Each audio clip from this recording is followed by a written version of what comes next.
ஹாய்ங்க, எல்லாம் எப்படி இருக்கீங்க? நல்லா இருப்பீங்கன்னு நம்புகிறேன். இன்றைக்கி வந்து தக்காளி தொக்கு, சப்பாத்தி, சாதம், தோசை, இட்லி எல்லாத்துக்கும் கூட சேர்ந்த ஒரு காரசாரமான தக்காளி தொக்கு தான். அதுக்கு வந்து பெரிய வெங்காயம் 2 பெரிய வெங்காயம் எடுத்திருக்கேன். இஞ்சி பூண்டு வந்து கொஞ்சம் தட்டி வச்சுருக்கேன். இஞ்சி சும்மா கொஞ்சம் தான், பூண்டு அதிகமாக எடுத்திருக்கேன். அப்புறம் தக்காளி வந்து ஒரு நல்ல பழுத்த தக்காளி ஒரு 5-6 பழம் எடுத்திருக்கேன். இப்போ கடாயில் தேங்காய் எண்ணெய் விட்டு கடுகு உளுத்தம்பருப்பெல்லாம் தாளித்ததுக்கப்புறம் வெங்காயம் போட்டு நல்லா வதங்க விட்டு பச்சை மிளகா 3 பச்சை மிளகா, மஞ்சத்தூள், மிளகாத்தூள் எல்லாம் போட்டு அந்த பச்சை வாசம் போகிற வரைக்கும் கிளறிட்டு மூடி வச்சிடணும். பூண்டு வந்து ஃபஸ்ட்டே எண்ணெயில் வந்து நம்ம வதக்கிட்டோம்னா அந்த வாசம் ஸ்மெல்லு வந்து ஃப்ளேவர் நல்லாயிருக்கும். அதனால தான் ஃபஸ்ட்டே பூண்டு போட்டு அதுக்கப்புறம் நம்ம வந்து தக்காளி சேர்க்குறது, வெங்காயம் சேர்க்குறதெல்லாம்.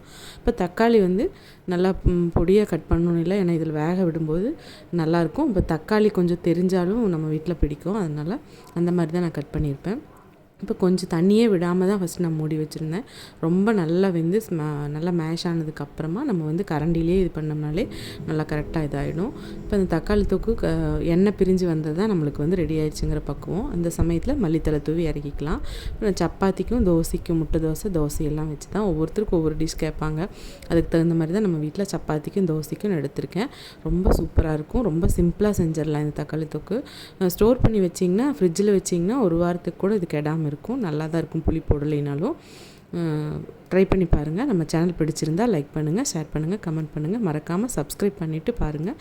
பெல் ஐக்கானை கிளிக் பண்ண மறந்துடாதீங்க. அப்போ தான் நம்ம வீடியோஸ் வந்து உடனுக்குடன் உங்களுக்கு தெரியும். தேங்க்யூங்க.